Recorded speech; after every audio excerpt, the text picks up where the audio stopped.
ترغب في تعزيز تواجدك الرقمي والوصول إلى جمهورك بطريقة مبتكرة، فأنت في المكان المناسب.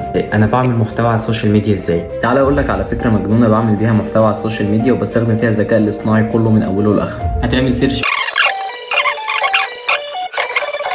مثلا عن صناعه المحتوى زي على السوشيال ميديا، وتخش هنا على اي منصه،